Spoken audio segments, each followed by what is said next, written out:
गुरु महिमालेख शरणम श्री गुरु महिमालेख शरणम श्री गुरु महिमालेख शरणम।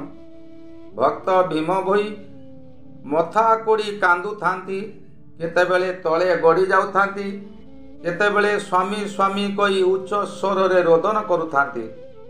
महिमा स्वामी को जणान माध्यम रे समस्त दुख जणाउथांती।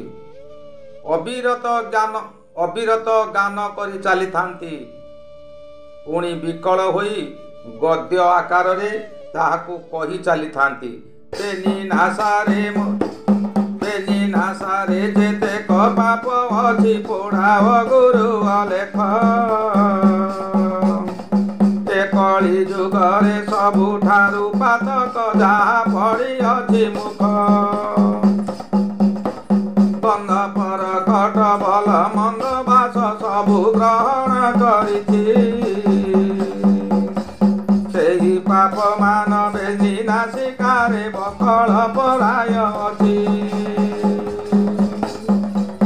मोर जन्म कालरू मोर नासिका माध्यम रे जेते सुवास दुर्गंध सुगंध जेते भल मंद मु ग्रहण करिछि, ताहा माध्यम रे जेते पाप मान मु करिछि, ताहा द्वारा जेते पातक मोर होइछि, से सबको मोर नासिका मध्य रे बकल पराय रखिचंती। आपण गुरुंकर कृपा हेले से सबु पातक पोड़ी ध्वंस होई जीव। निर्मल करी छड़ाओ पाप पंक चाहि करुणा नयने।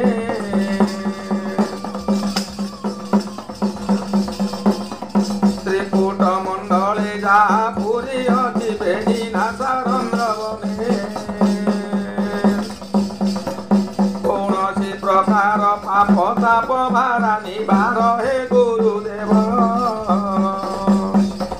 जन्म दिनरु गंध पर कट जहा जहा पाइथिब। जन्म दिनरु नासिका द्वारा जेते पाप मान अछि, ताहा नासिका मध्य देई त्रिकूट मंडल पर्यंत पूरी रहिअछि। एही बेनी नासा पुड़ा द्वारा होइअछि।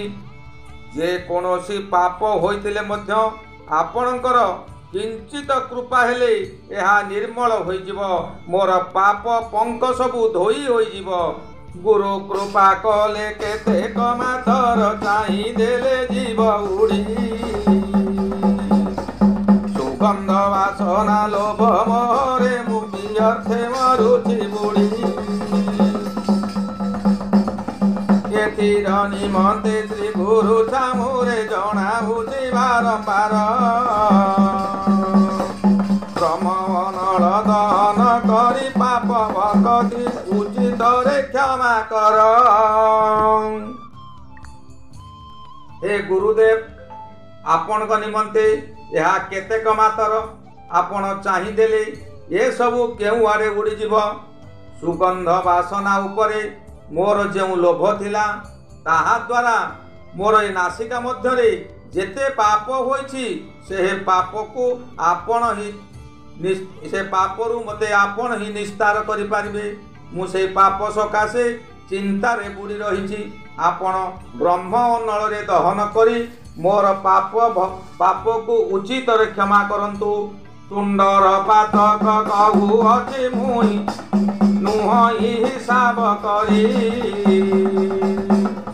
जीवावते मुही जहा भासी अछि खत मिच आदि करी।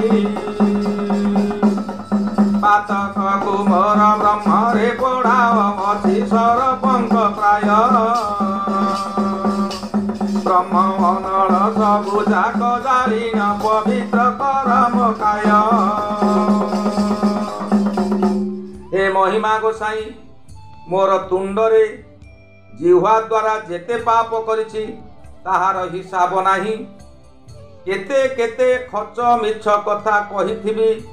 मोर सेई पातक को ब्रह्म अनल रे पोड़ी भस्म करि दियो। क्षीर उपरे पड़िथिबा सर को जेपरि अग्नि रे पाक कले घृत बाहारे, सेहीपरि मोर पाप सबको पोड़ी मो शरीर रु अमृत रूपक घृत बाहर करंतु। ଘୃତ ବାହାରିବା ପରେ ଅଦରକାରୀ ଦ୍ରବ୍ୟ ଯେପରି ବାହାର କରିଦିଅନ୍ତି, ବ୍ରହ୍ମ ଅନଳରେ ସବୁ ମୋର ସେ ସବୁ ପୋଡ଼ି ଜାଳି ଶରୀରରୁ ବାହାର କରି ମୋର ଶରୀରକୁ ପବିତ୍ର କରନ୍ତୁ। ଅସତ୍ୟ କହିବାକୁ ଭୟ ମାଡ଼ଇ କହିଥିବି ହବା କେବେ, ଜନ୍ମ ଦିନରୁ ପାପ ପ୍ରମାଦ ଭାସି ଅଛି ଯାହା ପୂର୍ବେ। କେତେ ବଚନ ମୁଖରେ ପ୍ରକାଶ ନଦୀ ବଢ଼ି ପ୍ରାୟ ଦେଖ, ଅଗ୍ରକଣ୍ଠ ଦ୍ୱାରେ ଯେତେ ପାପ ନିବାର ଗୁରୁ ଅଲେଖ। ମୁଁ ଅସତ୍ୟ କହିବାକୁ ଭୟ କରେ, ତଥାପି ମୁଁ ଯଦି କେବେ ଅସତ୍ୟ କହିଥିବି, ବାଳୁତ କାଳରେ ମୋର ଅଜ୍ଞାନ ବେଳରେ ଯଦି କିଛି ମୁଁ କହିଥିବି, ତାହା ନିଶ୍ଚୟ ନଦୀ ବଢ଼ି ସମୟରେ ନଦୀ ବେଳକୁ ବେଳ ବଢ଼ି ଚାଲେ, ମୋର ପାପ ସେହିପରି ବଢ଼ି ବଢ଼ି ଚାଲିଥିବ। ମୋର ଜିହ୍ୱାରୁ ମୋର କଣ୍ଠରୁ ପାପ ସବୁ ନିବାରଣ କର। ମୁଁ ଆପଣଙ୍କୁ ଗୁରୁ ବୋଲି ମାନିଛି। ଆପଣ ଏକମାତ୍ର ମୋର ଗୁରୁ, ମୋର ସ୍ୱାମୀ, ମୋର ନାଥ, ମୋର ପ୍ରାଣକର୍ତ୍ତା, ହର୍ତ୍ତାକର୍ତ୍ତା, ସବୁ କିଛି। ଆପଣ ହିଁ ଏଥିରୁ ପରିତ୍ରାଣ କରିପାରିବେ। ଆପଣଙ୍କ ବିନା ଅନ୍ୟ ଭରସା ମୋର ନାହିଁ। ଶ୍ରୀ ଗୁରୁ ମହିମା ଅଲେଖ ଶରଣ। ମୁଁ ଅଲେଖ ଶରଣ ଯାଇ ଆପଣଙ୍କୁ ବିନତି କରୁଛି। ହୃଦୟ ପଦ୍ମରେ ପାପ ମୋର ଯେତେ ଯାହା ଭିତାରି କହୁଛି, କହିବା ନହିବା ଯେତେ କଥା ମାନ ପଞ୍ଚଭୂତେ ବିଚାରୁଛି। ପଞ୍ଚଭୂତ ମନ ପଚିଶ ପ୍ରକୃତି ମିଛକୁ କରି ପସରା, ସେହି ପାପ ମାନ ବାସ କରିଅଛି ହୃଦୟ ମଣ୍ଡଳେ ପରା। ହେ ସ୍ୱାମୀ, ଅଗତିର ଗତି, ଅନାଥର ନାଥ, ମୋର ଯେତେ ଯେତେ ପାପ ଅଛି ତାହା ମୁଁ ବିସ୍ତାର କରି କହୁଛି। ମୁଁ ପାପ କରିଥାଏ ଅବା ନ କରିଥାଏ, ମୁଁ ଡାକୁଛି। କିଛି ପାପ ମୁଁ କରିଥିବି, ଏ ପଞ୍ଚଭୂତମାନ 25 ପ୍ରକୃତି ଏହା ତ ମିଛକୁ ପସରା କରିଛନ୍ତି। ସେହି ପାପମାନ ମୋର ହୃଦୟ ମଣ୍ଡଳରେ ବାସ କରିଅଛନ୍ତି। ଗୁରୁ କୃପା ବହି ଜ୍ଞାନ କତୁରୀରେ ଛେଦ ଖଣ୍ଡ ଖଣ୍ଡ କରି, ହୃଦୟରେ ମୋର ପାପ ପୁରି ଅଛି ଦିନୁ ଦିନୁ ମହାଭାରୀ। ସେ ପାତକ ମାନ କ୍ଷମା କର, ଏବେ ନିର୍ମଳ ହେଉ ଶରୀର। ପୁରୁଣା ହୋଇ ଯାହା ଯାହା ପଡ଼ିଛି ହୃଦୟରୁ କର ବାହାର। ମୋର ହୃଦୟରେ ବହୁ ପୁରୁଣା ପାପ ମାନ ରହି ଦିନକୁ ଦିନ ମହାଭାରୀ ହୋଇଗଲାଣି। ଆଉ ମୁଁ ସହ୍ୟ କରିପାରୁନାହିଁ। ସହ୍ୟ କରିବା କଷ୍ଟକର ବ୍ୟାପାର। ଆପଣଙ୍କର କୃପା ଦୃଷ୍ଟିରେ ଯେତେ ଯେତେ ପାପ ମାନ ମୋର ହୃଦୟରେ ଅଛି, ଆପଣଙ୍କର କିଞ୍ଚିତ କୃପା ଦୃଷ୍ଟି ପଡ଼ିଲେ ଯେତେ ପାତକ ମାନ ମୋର ହୃଦୟରେ ଅଛି, ଆପଣଙ୍କ ଜ୍ଞାନ କତୁରୀରେ ତାହା ଖଣ୍ଡ ଖଣ୍ଡ କରି ମୋର ହୃଦୟରୁ ବାହାର କରିଦିଅନ୍ତୁ। ହୃଦୟରୁ ଶ୍ୱାସ ହେଉ ପାପ ବିଷ ହରଣ କରାଅ ସବୁ। ଦେବୀ ଦେବତା ମୁଁ କାହାକୁ ନ ଜାଣେ, ତୁମେ ମୋର ବଡ଼ ପ୍ରଭୁ। ତେଣୁ କରି ସିନା ତତ୍ତ୍ୱଚିତେ ମୁଁ ହିଁ ଜଣାଣ କରୁଛି ଦୁଃଖ। ମୋ ଇଷ୍ଟ ଦେବତା ପ୍ରସନ୍ନ ହୋଇଲେ ହେବି ବୋଲି ନିଷ୍କଳଙ୍କ। ମୋର ହୃଦୟରୁ ପାପ ରୂପକ ବିଷ ସବୁ ମୋର ଇଷ୍ଟ ଦେବତା ପ୍ରଭୃତ ନାରାୟଣ ଯୋଗେଶ୍ୱର ସ୍ୱାମୀ ହରଣ କରିବେ, ଏହା ମୋର ପୂର୍ଣ୍ଣ ବିଶ୍ୱାସ ଅଛି। ମୁଁ କୌଣସି ଦେବତାଙ୍କୁ ଜାଣେ ନାହିଁ, କୌଣସି ଦେବୀକୁ ମଧ୍ୟ ଜାଣେ ନାହିଁ। ତୁମେ ହିଁ ମୋର ଏକମାତ୍ର ପ୍ରଭୁ, ମୋର ଇଷ୍ଟ ଦେବତା।